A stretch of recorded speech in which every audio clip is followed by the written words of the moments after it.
ओ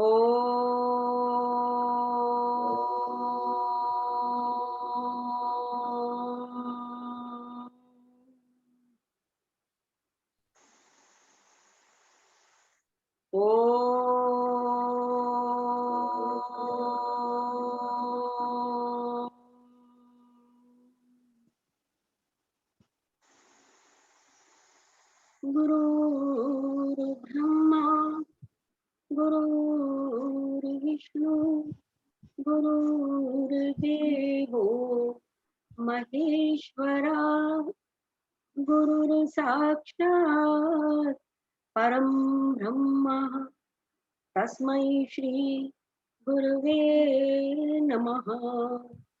ओम शांति शांति शांति।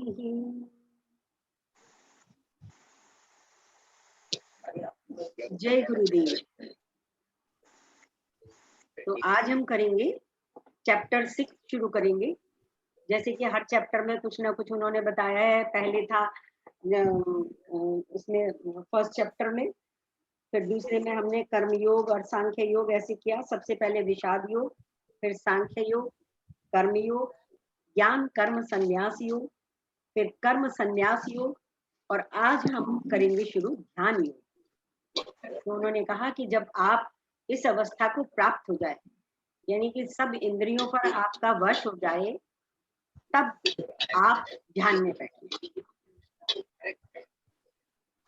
तो इसके लिए थोड़ा सा बता देती हूँ। इस अध्याय में 47 श्लोक हैं। इस चैप्टर में स्पिरिचुअल डेवलपमेंट की प्रोसेस को कंटिन्यू किया गया है कि कैसे हम स्पिरिचुअलिटी में अपने आप को डेवलप करें और आगे जाएं, और कैसे अल्टीमेट ब्रह्मन से एकत्व प्राप्त कर सकते हैं। इस अध्याय को 6 पार्ट्स में उन्होंने समराइज किया है। पहले भाग में है योगी से ज्ञानी बनने के लिए 1 से 9 श्लोकों में योगी से ज्ञानी बनने के लिए बताया गया है, कैसे बनते हैं, बनना चाहिए। दूसरे भाग में external and internal discipline for meditation. एक एक्सटर्नल डिसिप्लिन होता है और एक इंटरनल डिसिप्लिन होता है। बैठ तो गए आप ध्यान में और आपका दिमाग घूम रहा है, चारों तरफ से विचार ही विचार आ रहे हैं। बाहर का डिसिप्लिन भी कि शोर हो रहा है, डिस्टरबेंस हो रहा है, तब आप ध्यान में बैठेंगे तो गड़बड़ हो। कंट्रोल्ड माइंड रिमेन्स पीसफुल, और जो आपका कंट्रोल्ड माइंड है, एक निश्चित दृढ़ निश्चय के साथ जब आप बैठते हैं तो वो डिसिप्लिन होता है माइंड और पीसफुल होता है।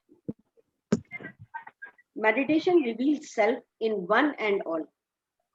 और मेडिटेशन बिल्कुल अकेले बैठ के आराम से किया जाता है। Can a restless mind be controlled? जो रेस्टलेस है, जिसके अंदर बहुत बेचैनी है, क्या वो कंट्रोल किया जा सकता है? योगी यूनाइट्स विद ब्रह्मन, कैसे योगी ब्रह्मन के साथ एकत्व प्राप्त करता है। तो आज हम करेंगे अब शुरू 6ठे अध्याय का ध्यान योग का पहला श्लोक। नेहा जी रिसाइट करेगी पहला श्लोक।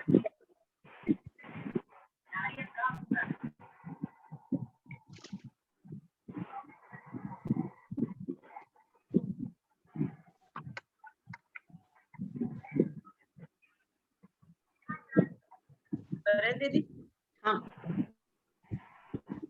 श्री भगवान उवाच अनार्षितः करं फलं कार्यं करं करोति यः स सन्न्यासी च योगी च न निरग्निय न चाक्रिय। श्री भगवान ने कहा, जो पुरुष अपने कर्म फल के प्रति अनासक्त है और जो अपने कर्तव्य का पालन करता है, वही सन्यासी और असली योगी है। वह नहीं जो न तो अग्नि जलाता है और न कर्म करता है। और इंग्लिश में इसकी ये मीनिंग दिया हुआ है, he who does his bounden duty without depending on the fruit of action, he is a sannyasi, ascetic and a yogi, not the one without fire and not the one without action. पहले 9 श्लोकों में योगी से ज्ञानी और योगी सन्यासी और ज्ञानी के बारे में बताया गया है। जो स्पिरिचुअल सीकर हैं वो असेंडिंग ऑर्डर में स्पिरिचुअलिटी में डेवलप होते हैं। एक योगी अपने अध्यात्म परस्यूट को कर्म योग से प्रारंभ करता है और इस प्रोसेस में अपनी कई वासनाओं को ड्रॉप करता है और सन्यासी के रूप में डेवलप होता है। जो सन्यासी है वह ज्ञान योग के द्वारा ज्ञानी की स्थिति को प्राप्त करता है। इस पहले श्लोक को योगी और सन्यासी की बहुत ही बुद्धिमत्ता द्वारा डिफाइन किया गया। आज के युग में बहुत जनों को ये डिस्टॉर्टेड कंसेप्शन है कि योगी और सन्यासी वही होते हैं जो सब कार्यों को कर्तव्यों को त्याग कर जंगल में चले जाते हैं, निष्क्रिय हो जाते हैं और वो गृहस्थ भी नहीं होते हैं। पुराने समय में अग्नि गृहस्थ में रहने वालों के पास ही होती थी, यानी जिनके घर में अग्नि है वो गृहस्थ होते थे, सन्यासी नहीं। अतः यहाँ बताया गया है कि जो निरग्नि होते हैं वो भी योगी और सन्यासी नहीं कहला सकते, अपितु जो अपने कर्तव्य पूर्ण करते हैं और ईश्वर की प्राप्ति के हायर गोल से जुड़ जाते हैं वो योगी सन्यासी कहलाते हैं। योगी सन्यासी जब अपनी ऑब्लिगेटरी ड्यूटी परफॉर्म करें तो बिना एंजाइटी के, बिना फल प्राप्ति के आशा के कार्य करें। योगी और सन्यासी जो करना चाहते हैं वो अपनी लाइफ में करते हैं। योगी और सन्यासी में केवल इतना अंतर है कि योगी अपनी स्पिरिचुअल जर्नी में लिमिटेड आइडियल, जैसे लक्ष्य प्राप्ति का कोई छोटे छोटे लक्ष्य प्राप्ति उन्होंने गोल बना लिए होते हैं, समाज के कल्याण के लिए काम करते हैं। एक लक्ष्य बना लिया कि भाई हमें कन्याओं का विवाह कराना है, एक लक्ष्य बना लिया कि कोई भूखा ना रहे, जो भी गरीब है उनकी सहायता करने का लक्ष्य बना लिया, सफाई का कोई बना लिया, पेड़ लगाने का लक्ष्य बना लिया। तो जो योगी होते हैं कुछ छोटे छोटे लक्ष्य बना लेते हैं और उनको करते हैं, सेल्फ रियलाइजेशन की प्राप्ति के लिए करते हैं। और सन्यासी का गोल पूर्ण रूप से सेल्फ रियलाइजेशन के लिए होता है, वो इस तरह के कर्मों में नहीं पड़ते हैं। इस प्रकार योगी और सन्यासी दोनों अपने सेल्फ से इंस्पायर होकर, आसक्ति रहित होकर, फल की आशा रहित होकर अपने गोल प्राप्ति में अथक व निरंतर कार्यरत रहते हैं। ये समझना कि जो छोड़कर वन में चले गए हैं बंधु और उन्होंने फैमिली को छोड़ दिया, अपना कहना चाहिए सब कर्म कर्तव्य सब कुछ छोड़ दिया, ना वो कोई कार्य करके अर्निंग करते हैं, ना वो अपनी ऑब्लिगेटरी ड्यूटीज करते हैं, बस सन्यासी बन गए। बोले इतने सन्यासी हैं इंडिया में जितने आपकी ये समझिए कि एजुकेटेड लोग नहीं होंगे, आपके धर्म आचरण जो कर रहे हैं गुरु लोग भी इतने नहीं होंगे, कोई नहीं होगा इतना इतने नंबर में जितने नंबर में सन्यासी यानी साधु बन गए हैं लोग। सब अपने कर्मों को त्याग कर और सब ऑब्लिगेटरी ड्यूटीज को छोड़कर निष्क्रिय हो गए हैं। तो जो निष्क्रिय हो गए हैं उन्हें साधु न जानिए। जिन्होंने अपनी इंद्रियों को वश में कर लिया है और अपनी ऑब्लिगेटरी ड्यूटीज कर रहे हैं वो एक्चुअली योगी। नेहा जी सेकंड श्लोक।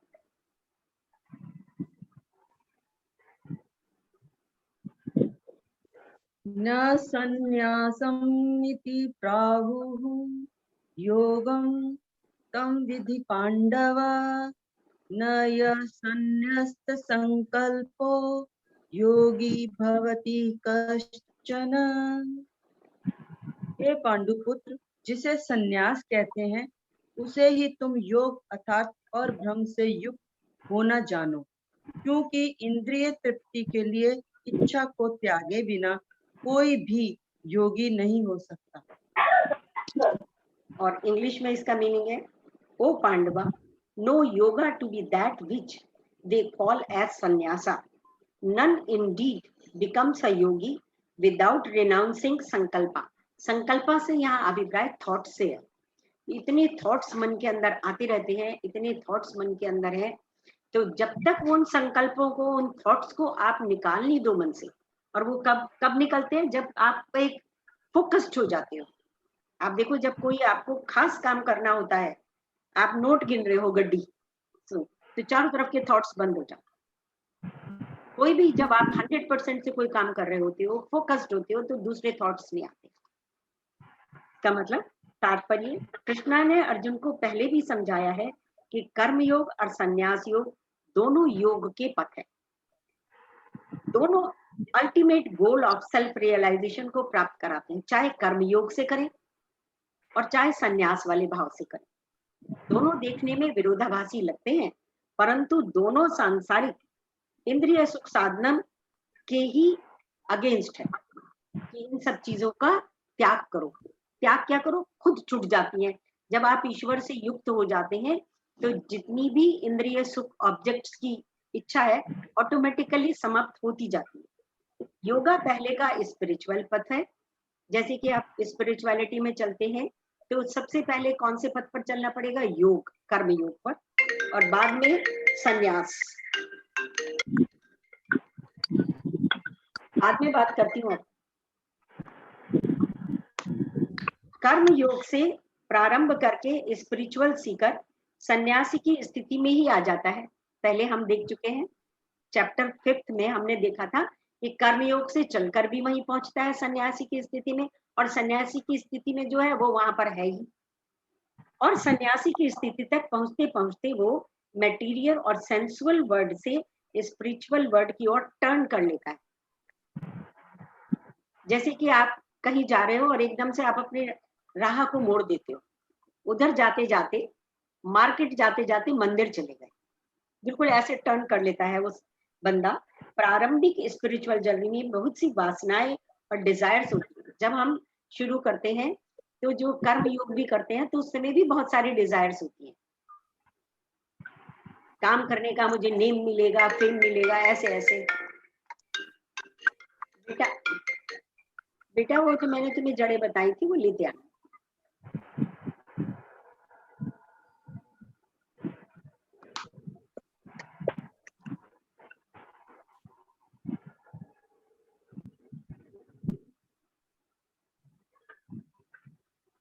स्पिरिचुअल जर्नी में बहुत सी वासनाएं और डिजायर्स होती हैं, परंतु कर्म योग का मार्ग अपनाने पर उसकी डिजायर्स, वासनाएं इसने तो परेशानी कर दिया।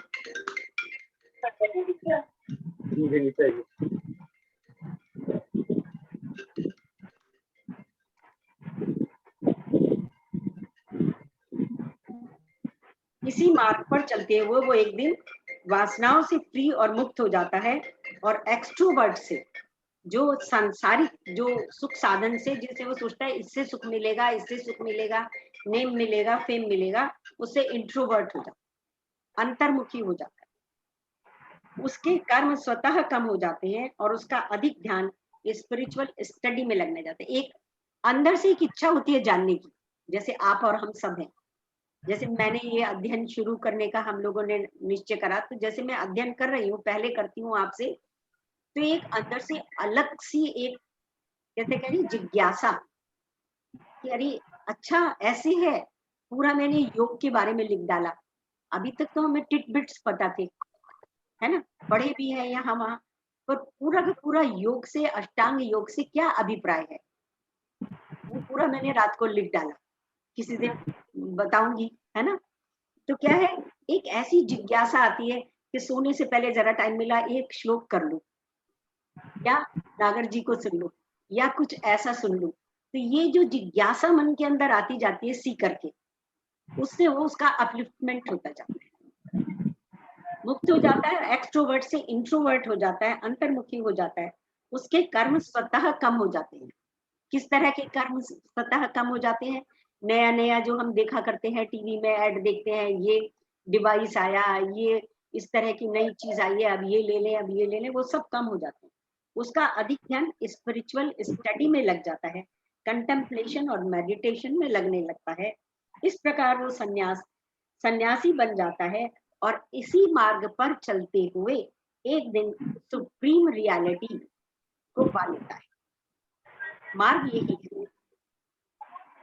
कोई जिस दिन पहुंचेंगे हमें पता भी नहीं चलेगा, कौन पहुंचा और किसने क्या अचीव किया, वी डोंट नो। लेकिन मार्ग यही है, अपने पिलग्रिमेज के मार्ग में, अपने गंतव्य, जहां आपने एक साधना का आपने बनाया है, जैसे माँ वैष्णो देवी जाना है या किसी और जगह आपको जाना है, तो जो आपने गंतव्य बनाया है, उसके मार्ग में एक योगी को अपने सांसारिक संकल्पों को भी त्यागना होता है। जो सांसारिक संकल्प, थॉट्स हैं, इसको ये देना है, उसको ये लेना है, है ना, ये करना है, ये काम कैसे होगा, वो कैसे होगा, ये भी थॉट्स को त्यागना है। मानव मन में विचारों का लावा सा भरा रहता है। जैसे आपने देखा, कभी आप सोचने बैठे तो मेडिटेशन में शुरू में बैठते तो एक के बाद एक के बाद एक विचार आने शुरू हो जाते हैं। अभी भी बहुत से लोग कहते हैं कि जी इतने विचार आए कि खाली बैठ के इतने विचार नहीं आते जितने मेडिटेशन में बैठ के एक साथ आ जाते हैं। ये कंटिन्यूअसली डिजायर करता है, विश करता है, प्लान करता है। एक जरा सा आपके मन में एक विचार आया, फिर आप उस विचार को क्या में लाने के लिए करने के लिए उसके बारे में 10 चीजें सोचते हैं। कैसे करूं, कहाँ से खरीदूं, ये करूं, ऐसे बनाऊं, वैसे बनाऊं। 10 प्लानिंग शुरू हो जाती है और स्कीम बनाता रहता है, कैसे और अधिक इस संसार को एंजॉय करूं। ये डिजायर्स का लावा ही संकल्प कहा जाता है। यदि एक योगी इस संकल्प से बच जाए, फ्री हो जाए, तो वह स्पिरिचुअलिज्म के परफेक्शन को प्राप्त करता है। अब बचे कैसे? अब जब हम देखेंगे, जब हम अपनी इंद्रियों से देखेंगे, सुनेंगे, कोई चीज को चखेंगे, तभी तो इच्छाएं जागृत होंगी। ये पार्टी में गए, वहां हमने 10 तरह के चीजें देखी, हम भी ऐसा करेंगे, तब मन में विचार आएगा, इसको ऐसे नहीं ऐसे करें। तो उसी के हिसाब से प्लानिंग शुरू कर देता है मन, और फिर एक दिन वो घट भी जाता है। तो इस तरीके से जिसका अपने मन पर कंट्रोल हो गया, जिसका अपने विचारों पर कंट्रोल हो गया, तो वो स्पिरिचुअलिज्म में परफेक्शन प्राप्त कर सकता है। सन्यासी वो ही है जो संकल्पों को, थॉट्स को त्याग देता है। और कहना नागर जी का कि त्यागा नहीं जाता, छूट जाते हैं। जब आप फोकस्ड होते हैं, जब आप किसी चीज की प्राप्ति में लगते हैं, तो ऑटोमेटिकली वो दूसरी जो विचार है वो आने बंद हो जाते हैं। जैसे कि हॉरर मूवी आप देख लो, तो रात को जैसे आप अकेले में, अंधेरे में, अकेला वातावरण होगा, कुछ ऐसा, कहीं से कोई आवाज आएगी, आपको एकदम वो याद आ जाएगा, डर लग सकता है। तो वो हमारी जो ज्ञानेंद्रियां हैं, उनकी वजह से वो स्थिति आई, वरना ध्यान भी नहीं जाता। जिसके दिमाग में, माइंड में, सन्यासी वो ही है जो संकल्पों को, थॉट्स को त्याग देता है। जिसके दिमाग में, माइंड में क्लटर यानी विचारों का गुंजन, जैसे कि उनको कहा गया ना, अर्जुन को गुड़ाकेश, गुड़ाकेश कहा गया है जहाँ अर्जुन को, और कृष्णा को कहा है ऋषिकेश, ऋषिकेशा। ऋषिकेशा मीन्स सुलझे बाल, देयर इज नो कंफ्यूजन, एकदम क्लैरिटी है कृष्णा के बातों में और विचारों में। और अर्जुन के क्या है? कंफ्यूजन है, डिप्रेशन आ रहा है। गुड़ाकेश का एक मतलब होता है जिसने नींद पर विजय प्राप्त कर ली, और एक मतलब होता है जिसके उलझे बाल हैं। तो घुंघराले और उलझे बाल गुड़ाकेश कहलाते हैं। तो जिसके माइंड में क्लटर ना हो, यानी गुंजन ना हो, यानी बहुत सारे थॉट्स कि ये करूं कि ये करूं, हाय क्या करूं, ये जो स्थिति होती है, दिस इज कॉल्ड क्लटर। जिसने थॉट्स को नहीं त्यागा, वे सेट पैटर्न्स यानी पूर्ण रूप से सन्यासी नहीं है। जिन्होंने अपने इन विचारों को, ऊपर से तो सन्यासी बन गए और मन में विचार आ रहे हैं उस तरह के, तो वो सन्यासी नहीं कहलाते। बिना सन्यास के योग नहीं हो सकता। और जब तक आप उन चीजों को रिनाउंस नहीं करो, त्यागो नहीं, पहले अच्छी से हायर से युक्त हो जाए। किन्हीं का खुला हुआ है, म्यूट कर लें प्लीज, वो टूटू की आवाज आती है। हायर से युक्त हो जाए तो सब सांसारिक ऑब्जेक्ट्स छूटने लग जाते हैं। जो मटेरियल ऑब्जेक्ट से, सेंसुअल ऑब्जेक्ट से छूट गया, वो ही योगारूढ़ है। योगारूढ़ किसे कहा गया है? जिसने मटेरियल, सांसारिक जो चीजें हैं, ऑब्जेक्ट्स हैं, वो छूट गए उससे। सेंसुअल भी छूट गए, जो इमोशनल है, यानी आप अपने जो रिलेशंस हैं, जो फ्रेंड्स हैं, जो आपके कनेक्टेड लोग हैं, उनके प्रति जो भावनाएं हैं, वो भी आपकी जो ऑब्लिगेटरी ड्यूटीज है वो करिए, लेकिन इतने अटैच मत होइए कि उनको छोड़ ही नहीं सकते। उनसे भी जो छूट गए वो योगारूढ़ कहलाते हैं। और जो छूटना चाहता है वो भी योगारूढ़ हो सकता है। योग से रूढ़ वाला व्यक्ति शांत हो जाता है। अक्सर आपने बहुत सारे, जैसे हमारे गुरुजी हैं, एकदम शांत, इतना काम, इतना काम, उनको ये नहीं पता कितनी देर उनको सोना मिलता है, कितनी देर आराम मिलता है, कुछ नहीं, एकदम शांत। और फिर भी कितने एक्टिव, उत्साह से परिपूर्ण, सबके लिए कुछ करने को तैयार। सो यदि मन बुद्धि में कामना है, सेंसुअल और मटेरियल ऑब्जेक्ट्स को देखा और पाने की इच्छा हो, तो कर्म योग कीजिए। अगर आपके मन में कोई इच्छा जागृत हुई है तो मेडिटेशन में बैठने की आवश्यकता नहीं है, कर्म योग कीजिए। कर्म करने से धीरे धीरे आपकी जो इच्छाएं हैं वो एग्जॉस्ट हो जाएंगी। भक्ति योग कीजिए, कर्म योग कीजिए। जब इंद्रियों पर संयम आ जाए तब आप योगारूढ़ माने जाएंगे, तब आप ध्यान कर पाने के अधिकारी हों। तो हमारे यहाँ तो वो शुरू में ही ध्यान सिखा देते हैं कि प्रैक्टिस हो जाएगी, जितने दिन हम यहाँ ये काम करें इतने दिन में तो प्रैक्टिस हो जाएगी, समझ में आने लगेगा। पर कृष्णा कह रहे हैं कि जब आप योग में आरूढ़ हो जाए, जब आपका अपने मन, बुद्धि और इंद्रियों पर कंट्रोल आ जाए, what to do and what not to do, तब आप ध्यान में बैठे संकल्प के साथ, एक फोकस होकर बैठिए कि अब मुझे ध्यान करना है। कैसे बताया था ध्यान? अकिंचन, अचाह, अप्रयत्न। अगर if you are involve you can not solve. अगर आप जैसे बालकनी में बैठे बच्चों का खेल दिख रहे हैं, सामने बहुत सारे बच्चे खेल रहे हैं बगीचे में और आप खेल देख रहे हैं, तो जब तक आप उनसे अटैच नहीं होते, उनमें इन्वॉल्व नहीं होते, तो आप उनका न्याय कर सकते हो। अगर आप उनमें से एक के भी कनेक्टेड हैं, आप दादाजी हैं या कुछ हैं, तो आप उनका न्याय नहीं कर सकते। अगर आप इन्वॉल्व हो गए तो आपको उसकी गलती नहीं नजर आएगी, दूसरे की गलती नजर आएगी।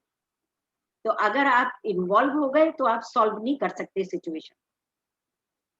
तो जो तामसिक व्यक्ति होते हैं, उनके आसपास के लोग वो तो खुद तो सुखी होते हैं, तामसिक, चोरी करी, डकैती डाली, इसको लूटा उसको लूटा, खुद तो सुखी होते हैं, पर उनके आसपास रहने वाले व्यक्ति दुखी होते हैं, सब उनसे डरते हैं। ऐसे राजसिक क्या होता है कि खुद भी दुखी और उनके आसपास रहने वाले व्यक्ति भी दुखी, और सात्विक खुद भी सुखी और उनके आसपास रहने वाले भी सुखी। ऐसे डिफाइन किया है। पहले लक्ष्य बनाते हैं, जैसे कि 3 वाले की हम बात कर रहे थे ना, वो आइडियल जो गोल बनाते हैं, पहले लक्ष्य बनाते हैं, फिर उसके प्रति तपस्या करते हैं। कोई भी छोटे से छोटा काम आपको अचीव करना है तो तप करना पड़ता है। चाहे पढ़ाई करनी है, चाहे आपको घर बनाना है, चाहे जॉब पर गए हैं सुबह से शाम तक, आपको तपस करना है, मेहनत करनी है, पूरे मन बुद्धि अहंकार सबके साथ मिलके तप करना है, फोकस होकर। पहले अपने आप को सोने की तरह तपाना होगा। अब देखिए, सोने को कितने तेज गर्मी में आग में जलना पड़ता है, तब तब के वो चमकता है। योगी का क्या होगा? योगी को आलसी नहीं होना है, लथार्जिक नहीं होना है, वो साधना में लगा है, तब तो योगी बनेगा। भोगी से योगी तभी बनेगा जब लगातार तपस करता रहेगा। लक्ष्य के बीच में जो भी बाधा आती है या आए, उसे वो क्या कहेगा? आई डोंट वांट, मुझे नहीं चाहिए ये बात, मैं इस समय ये बिल्कुल इसको एंटरटेन नहीं करूंगा। ऐसा योगी के मन में विचार आएगा। Yes, Neha ji, third. आरुरुक्षो मुनर्योगं कर्म कारणमुच्यते। आरुरुक्षोर्मुनर्योगं कर्म कारणमुच्यते। योगारूढस्य तस्यैव शमः कारणमुच्यते। योगारूढस्य तस्यैव शमः कारणमुच्यते।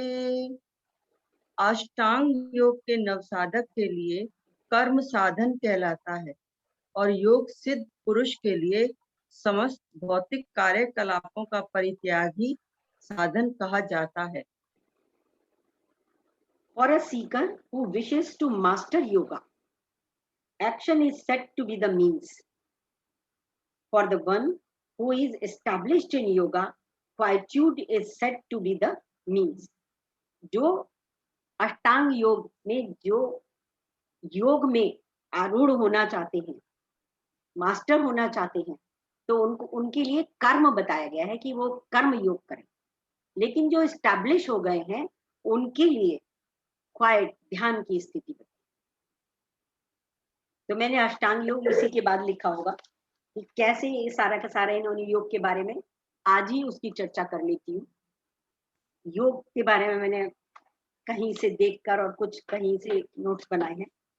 योग, भगवान शिव योग के आदि प्रणेता है। योग योगश चित्त वृत्ति निरोधा, चित्त वृत्तियों का विरोध ही योग है। वहां तो निरोध है लेकिन उसका विरोध ही, चित्त वृत्ति जो होती है उनका विरोध ही योग है। योगः कर्मसु कौशलम, कार्य में कुशलता ही योग है। जो भी कार्य करें, जो योग जो करते हैं उनको हर कार्य में कुशलता प्राप्त हो जाती है। समत्व योगम उच्यते, सुख कर और दुख में समान रहना ही योग है। याज्ञवल्क्य संहिता में जीवात्मा और परमात्मा के मिलन को योग कहा गया है। अभी हम बात कर रहे थे ना, युज हो जाना यानी दोनों का जुड़ जाना। जीवात्मा और परमात्मा जब मिल जाते हैं, जुड़ जाते हैं तो योग हो जाता है। योग से धर्म और विद्या की रक्षा होती है। योग के द्वारा ही ज्ञान प्राप्त किया जा सकता है। योग के समान कोई बल नहीं होता। बिना योग के मोक्ष असंभव है। शरीर में हल्कापन, रोग का ना होना, शरीर में कांति बढ़ना, स्वर की मधुरता, शरीर से सुगंध आना व मल मूत्र का अल्प मात्रा में आना, इन लक्षणों से योग की पहली सिद्धि समझनी चाहिए। जिनमें जिनमें आसपास में आप किसी को देखें या अपने में ये देख सकते हैं, एनालाइज कर सकते हैं, तो ये आपकी पहली सीढ़ी है। योग की सफलता की पहली सीढ़ी है। योग के 8 अंग हैं। अष्टांग योग की बात की है ना हमने। योग के 8 अंग हैं और योग के प्रवर्तक महर्षि पतंजलि ने उसी को अष्टांग योग का नाम दिया है। उनके अंतर्गत यम, नियम, आसन, प्राणायाम, प्रत्याहार, धारणा, ध्यान एवं समाधि आता है। अष्टांग योग में क्या क्या आ गया? यम, नियम, आसन, प्राणायाम, प्रत्याहार, धारणा, ध्यान एवं समाधि आता है। यम के द्वारा अन्य प्राणियों के साथ व्यावहारिक जीवन सात्विक और दिव्य बना। यम मीन्स ये अन्य प्राणियों के साथ व्यावहारिक जीवन कैसा बनाता है? सात्विक और दिव्य बनता है। इसके 5 अंग हैं। अब यम के भी 5 अंग। अहिंसा, अहिंसा सब समझते हैं। सत्य, अस्तेय, चोरी न करना। अस्तेय का मतलब है चोरी न करना। और किसी को पारिश्रमिक देना हो तो उचित पारिश्रमिक देना, उसको कम पारिश्रमिक देना चोरी है। ब्रह्मचर्य, मनमानी और शरीर से होने वाले सभी मैथुनों का सब अवस्थाओं में त्याग करके सब प्रकार से वीर्य की रक्षा करना ब्रह्मचर्य है। अपरिग्रह, अनावश्यक सामग्री का संचय करना ही अपरिग्रह है। संचय न करना ही अपरिग्रह है। ये भी खरीद लिया, ये भी खरीद लिया, जगह नहीं है, ढेर चीजें खरीदते जाते हैं, जोड़ते जाते हैं, दैट इज परिग्रह। फिर आता है नियम। नियमों का संबंध केवल अपने व्यक्तिगत शरीर, इंद्रियों तथा अंतःकरण के साथ होता है। यानी you have to discipline yourself. अपनी इंद्रियों को डिसिप्लिन करना है, व्यक्तिगत अपने आप को डिसिप्लिन करना है। इनके यथार्थ पालन से चित्त सात्विक, पवित्र और दिव्य हो जाता है। इसके भी 5 उपांग हैं। आपने सुना होगा, जो भी लास्ट मैंने गुरु जी का मेडिटेशन सुना था तो उसमें था शौच, शरीर के बाहरी और भीतरी हिस्सों की शुद्धता। फिर संतोष, फल की प्राप्ति में संतुष्ट होना। जो भी फल प्राप्त हुआ तो क्या है, आपने यज्ञ किया, यज्ञ हवन करते हो ना, तो क्या मिलता है? इतना सब आपने आहुति दी तो क्या मिलता है? बाद में भस्म मिलती है इतनी। तो वो जो मिलता है उसे सर माथे पर ले लेना, दैट इज फल की प्राप्ति, संतोष। जो भी मिले संतोष। तब कर्तव्य पालन में दृढ़ रहना। इसका मुझे क्या फल मिलेगा, क्या नहीं मिलेगा, ये दुविधा से रहित मुझे ये कर्तव्य करना है। कुछ भी फल मिले उसमें दृढ़ रहना। स्वाध्याय, अपने जीवन का नियमित अध्ययन, जिससे अपने कर्तव्य का बोध हो सके, ऐसे अध्ययन को करते रहना चाहिए। उससे आपको कर्तव्य का भी बोध रहेगा और आपका मार्गदर्शन भी होता रहेगा। फिर है ईश्वर प्राणिधान, ईश्वर के शरणागत हो जाना। कितना सुंदर। हम हम क्या सोचते रहते हैं, मेरे पास ये नहीं है, मेरे पास ये नहीं है, मेरे पास ये नहीं है, और उसे सोच सोच के जो है वो भी एंजॉय नहीं करते। तो पिछली बार हमने बात करी थी, सबसे बड़ा सुख क्या है? आप देख तो रहे हो, आप सुन तो रहे हो। करोड़ों रुपये खर्च करके भी जो सुन नहीं सकते वो सुन नहीं सकते, जो देख नहीं सकते वो देख नहीं सकते, जो बोल नहीं सकते वो बोल। सबसे बड़ा सुख निरोगी काया। आपकी पंचेंद्रियां, आपकी ज्ञानेंद्रियां, आपकी कर्मेंद्रियां सब स्वस्थ है, पूर्ण है। इससे बड़ा सुख क्या हो? लेकिन फिर भी ये हमें ज्ञान ही नहीं है। जो नहीं है उसके लिए रोते रहते हैं, जो है उसको हम सही ढंग से उपयोग में भी नहीं ला पाते। फिर उसके बाद आता है यम हो गया, नियम हो गया, आसन। आसन की खास बात क्या है? आसन का संबंध शारीरिक क्रिया से है। इसके द्वारा शरीर की चंचलता, अस्थिरता, आलस्य, भारीपन हटकर शरीर में सात्विक प्रकाश और दिव्यता उत्पन्न होती है। विश्व में यौगिक आसनों से बढ़कर कोई ऐसी प्रक्रिया अभी तक नहीं खोजी जा सकी जो विशेषकर अंतःस्रावी एंडोस्क्राइन ग्लैंड्स को इतनी सूक्ष्मता से प्रभावित कर सके। कोई भी ऐसी थेरेपी अभी तक नहीं खोजी जा सकी। जैसे योग जब हम करते हैं तो जो अंदर की मसल्स हैं, अंदर की वेन्स हैं, सब प्रभावित होती है। एंडोस्क्राइन ग्लैंड्स उससे, जितना हमारा देखो फिजियोथेरेपिस्ट को बुलाते हैं, कंधे में दर्द है, कमर में दर्द है, सब योग से जाते। फिर प्राणायाम, प्राणायाम यू ऑल नो। तो मैंने जो किताब में प्राणायाम था उसकी डेफिनेशन में लिख के अपनी डेफिनेशन लिखी है। जब हम लंबी गहरी श्वास अवेयरनेस के साथ लेते हैं तो साथ में श्वास के साथ प्राणा भी शरीर में प्रवेश करता है। Everybody knows. जो संपूर्ण सेल्स को चार्ज कर शक्ति प्रदान करता है। प्राणायाम से हमारी सांसें लयबद्ध, रिदमिक हो जाती हैं और मानव सम अवस्था को प्राप्त करता है। प्राणायाम बहुत प्रकार के होते हैं। नाड़ी शोधन प्राणायाम, अनुलोम विलोम, कनिष्ठ प्राणायाम, भस्त्रिका प्राणायाम, उज्जयी प्राणायाम, भ्रामरी प्राणायाम। उसमें तो बहुत सारे थे, मैंने उससे ज्यादा लिखे थे। फिर है प्रत्याहार, जब इंद्रियां अपने स्वाद को प्राप्त करने के लिए अपने विषय की ओर दौड़ती है। आपको कुछ देखने का मन हो रहा है तो आप खोजते हो, है ना? आपको कुछ सुनने का मन हो रहा है तो आप वो चीज ढूंढते हो। कोई भजन सुनना है, कोई गीत सुनना है, तो उस समय इंद्रियों को उस ओर न जाने देने को ही प्रत्याहार कहते हैं। You should have a control. जैसे घोड़े को आप ऐसे लगाम लगा देते हो, नो, नॉट दिस टाइम, अभी नहीं, जो हमने टाइम तय करा है उसी टाइम करेंगे, अदरवाइज नो। प्रत्याहार। धारणा, स्थूल या सूक्ष्म किसी भी एक विषय में चित्त की एकाग्रता करना ही धारणा है। धारणा में क्रमशः स्थूल से सूक्ष्म की ओर जाना चाहिए। जैसे आप कभी भी कोई भी आप मेडिटेशन करने बैठते हैं, कुछ करते हैं तो स्थूल हम सामने देखते हैं, लेकिन उससे धीरे धीरे हम सूक्ष्म में चले जाते हैं। ध्यान चित्त को निरंतर एकाग्र करने की क्रिया को ध्यान कहते हैं। जो आप ध्यान करने बैठते हैं तो क्या है, ध्यान किया नहीं जाता, ध्यान हो जाता है। और ध्यान करने के बहुत सारे लाभ हैं, मैंने लिखे ही नहीं, वो सबको पता है क्या लाभ है। जैसे धनुष बाण जितना पीछे खींचेंगे उतना आगे जाएगा। जितना आपका माइंड रेस्ट में होगा, जितना आपके शरीर शांति और रेस्ट में होगा, उतनी आपकी शक्ति बढ़ेगी। जितना मन में बेचैनी होगी, जितना मन में टेंशन होगी, उतनी ही शक्ति क्षीण होगी। तो ध्यान क्या है कि एकाग्र मन से ये काम करना है। जब आप एकाग्र फोकस करते किसी चीज पे तो इधर उधर ध्यान नहीं जाता। अर्जुन ने जैसे चिड़िया की आंख का ही उसने एक ध्यान लगाया तो वो फिर फोकस होके उसने उसको तीर लगा मार पाया मछली की आंख में। समाधि क्या है? समाधि हठ योग की अंतिम साधना है और इसमें आत्मा का परमात्मा में लय होकर मोक्ष पद प्राप्त होता है। समाधि की स्थिति जब तक साधक को पंच ज्ञानेंद्रियों की वृत्तियों का तनिक भी आभास होता है तब तक ध्यानावस्था ही रहती है। ये भी मैं पढ़ के सुनाना चाहूंगी किताब से, लिख नहीं पाई अभी इसको मैं पूरा, लेकिन बहुत सुंदर है और बहुत अच्छा है।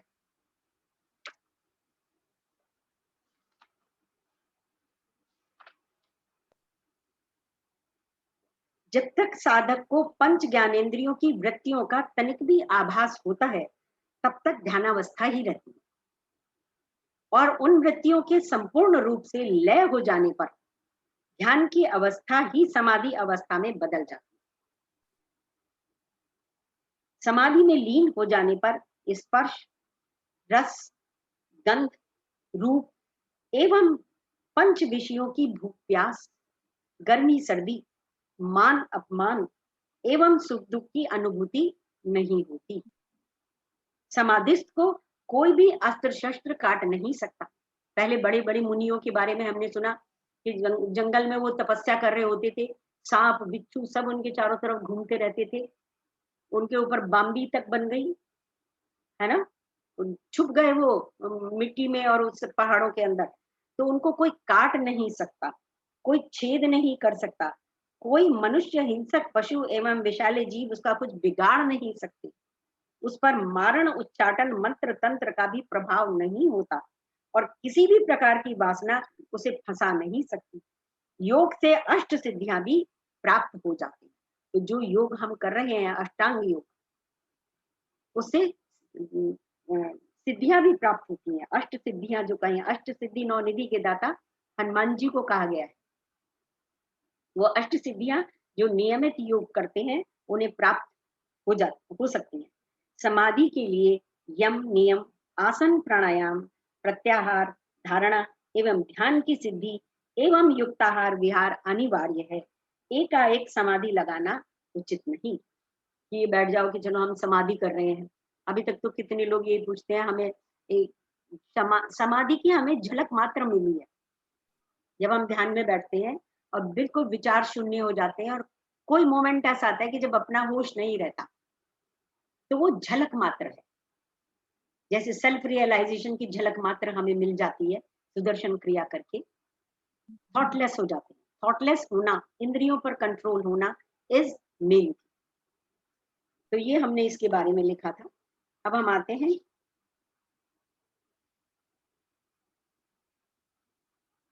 जो नेहा जी ने अभी रिसाइट किया।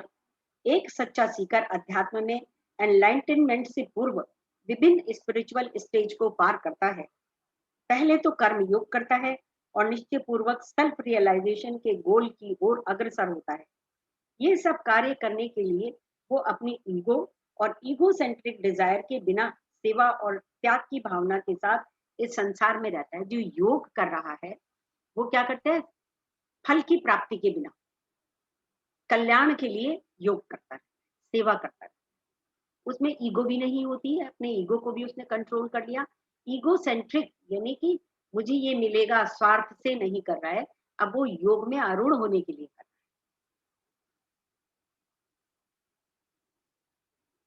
ये सब कर्म डेडिकेशन के साथ करते हुए वो अपने में इस्टेब्लिश हो जाता है। फिर वो इस्टेब्लिश हो जाता है कि ये कर्म करते हुए फिर उसे जो डिजायर्स होती हैं, जो प्रॉब्लम्स होती हैं, उसने ये कह दिया, उसने ये कह दिया, मैंने इतना कर्म किया, मुझे यश नहीं मिला, मेरा नाम नहीं आया, उन सबसे मुक्त हो जाता है और योग में अपनी मास्टरी करके सुप्रीम सेल्फ के साथ एक हो जाता है। योग पर मास्टरी के द्वारा वो अपनी बल्क ऑफ वासना एंड डिजायर्स को इरेडिकेट कर देता है।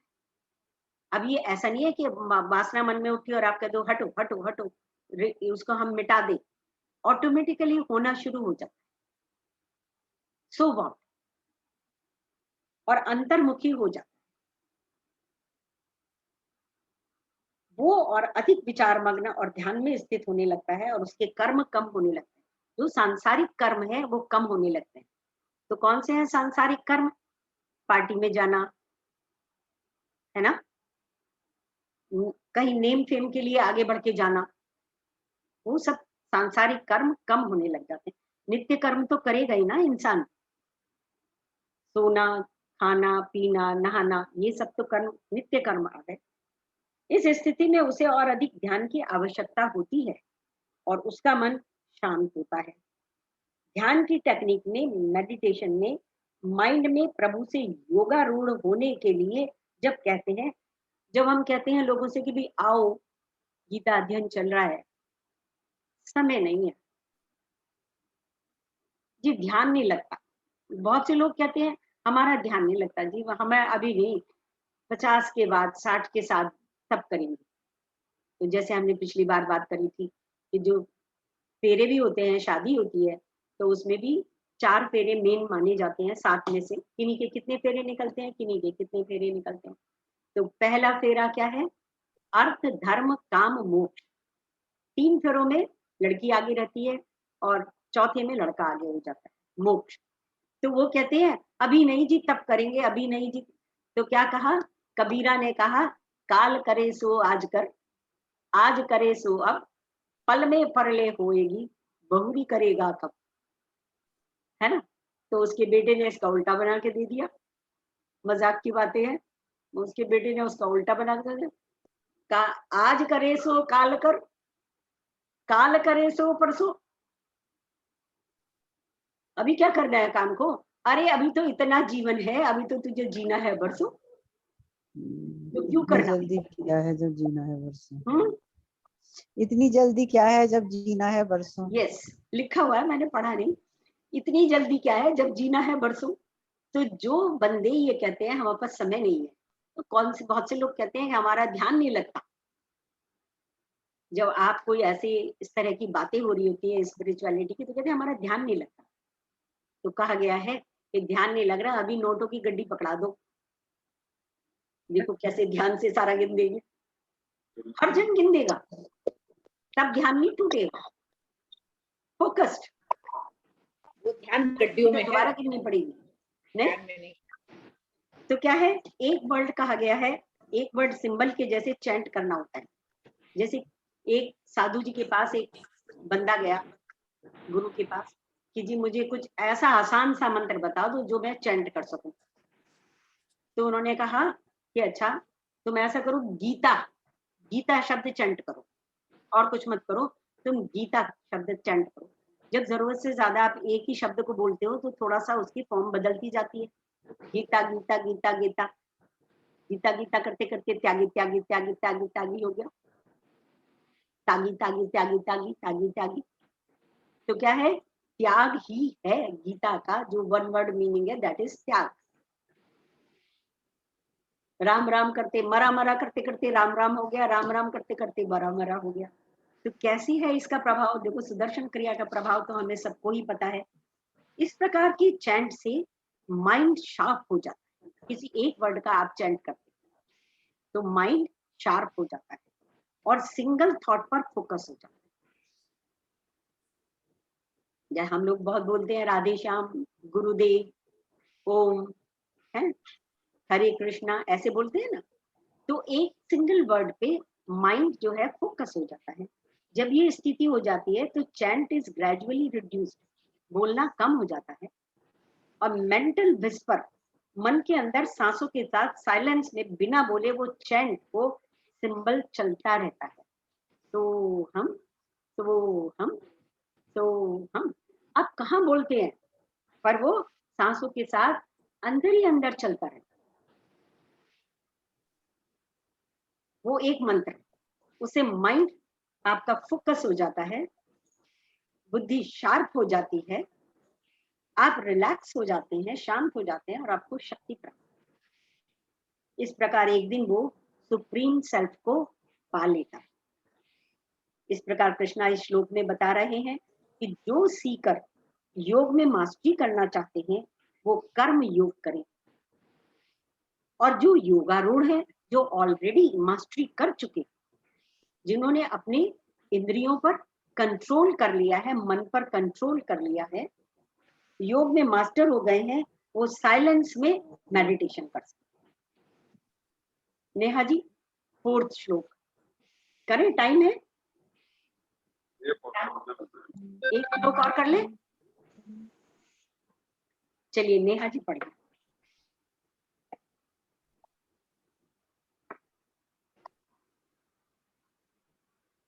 नेहा पढ़िए, पहले अनम्यूट करिए अपने को।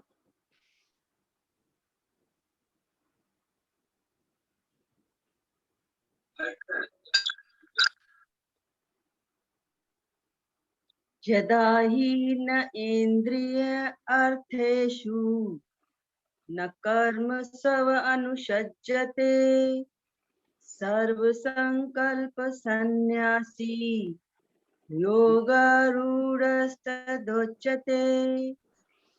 जब कोई पुरुष समस्त भौतिक इच्छाओं का त्याग करके न तो इंद्रिय तृप्ति के लिए कार्य करता है और न सकाम कर्मों में प्रवृत्त होता है तो वह योगारूढ़ कहलाता है। अब क्या है, भगवान जी फिर से योगारूढ़ के बारे में बता रहे हैं, कितनी सारी उसकी क्वालिटीज होनी चाहिए। When a man is not attached either to sense objects or actions and has renounced all sankalpas, thoughts, then he is said to be established in yoga. पूरे संसार में मनुष्य अंतहीन इच्छाओं से परिपूर्ण रहता है। ये इच्छाएं उसे प्रेशराइज करती हैं उन ऑब्जेक्ट्स को प्राप्त करने के लिए और एंजॉय करने के लिए। जितनी ज्यादा डिजायर्स उतने ज्यादा दुखी। तामसिक डिजायर्स वाला, अभी हमने पीछे भी बात की थी, तामसिक डिजायर वाला खुद भी दुखी और आसपास के लोग भी दुखी। राजसिक डिजायर वाला खुद भी दुखी, हाँ, खुद सुखी दूसरों को दुखी करे। अपने खुद सुखी और दूसरों को दुखी। नहीं, राजसिक वाले को भी दुखी लिखा है, सुखी तामसिक वाला बताया गया है, और सात्विक वाले खुद भी सुखी और आसपास वाले भी सुखी। स्पिरिचुअलिटी का पहला साइन है कि उस व्यक्ति के डिजायर्स आउटर वर्ल्ड से इनर वर्ल्ड की ओर अपने डायरेक्शन चेंज कर। जिसको बाहर ढूंढ रहे हैं खुशी को, वो क्या अंदर बोला, है। फिर से जिस बोलिए। दिन ये समझ क्या में बोला? आ जाए, हाँ, क्या बोला आपने? जो डिजायर है वो बाहर से। स्पिरिचुअलिटी का पहला साइन है कि उस व्यक्ति के डिजायर्स आउटर वर्ल्ड से इनर वर्ल्ड की ओर अपने डायरेक्शन चेंज कर लें, बाह्यमुखी से अंतर्मुखी हो जाए। ये योग अभ्यास की प्रारंभिक स्थिति है, और इस स्थिति में जब वह अपनी साधना में निरंतर लगा रहता है तो वर्ल्डली डिजायर छूट जाती है। अब कहाँ रह गई वर्ल्डली डिजायर? पार्टी में जाना है ना, ये पहनूंगी, वो पहनूंगी, ये खरीदेंगे, वो खरीदेंगे, छूट गए, है ना। और इंद्रियों के ऑब्जेक्ट से डिटैचमेंट हो जाता है। बता रहे हैं कि हमारे साथ तो खैर ये प्रैक्टिकली हो चुका है कि बढ़िया से बढ़िया 5 स्टार होटल में जाते हैं और पता चलता है वहां पे कुछ खाते नहीं है और घर जाके अपनी दाल रोटी खाते हैं है ना। तो क्या है, वहां का अटैचमेंट, वहां का जो भी वातावरण है, वो वातावरण कंड्यूसिव जरूर होता है, उसको एनहांस करता है। 5 स्टार है, कोई बहुत अच्छी डेकोर है, तो उसकी वजह से आदमी को वहां ना मन अच्छा हो जाता है। कोई चीज किसी को प्रेजेंट करो, अच्छे से लगा कर दो, सजाकर, तो खाने में एक डबल आनंद आ जाता है। लेकिन भूख तो खाने से ही होगी ना पूरी। वो डेकोर से, वो 5 स्टार के होने से आपकी भूख शांत नहीं होगी, भूख आपके खाने से ही शांत। तो क्या है, स्थिति में जब वह अपनी साधना में निरंतर लगा रहता है तो वर्ल्डली डिजायर्स छूट जाती हैं और उसका इंद्रियों के ऑब्जेक्ट से डिटैचमेंट हो जाता है। इस प्रकार उसके कर्म डिजायर से फ्री हो जाते हैं और वो परसेप्शन और एक्शन से डिटैच होकर योग में आरूढ़ हो जाता है। तो इस तरह वो योगारूढ़ हो जाता है। पर ये सारा ना करते रहो तो अपने आप से हो जाता है, इसके लिए कोई बहुत प्रयत्न करने की जरूरत नहीं है। कुछ तो एज का कुछ ऐसा दिया है ईश्वर ने कि जैसे जैसे एज होती है वैसे वैसे मन इस तरफ जाने लगता है। और कुछ जब हम योग और सुदर्शन क्रिया ध्यान करते हैं तो स्वतः इस स्थिति को प्राप्त होते चलते हैं। ठीक है, तो अब हम डिस्कशन करेंगे।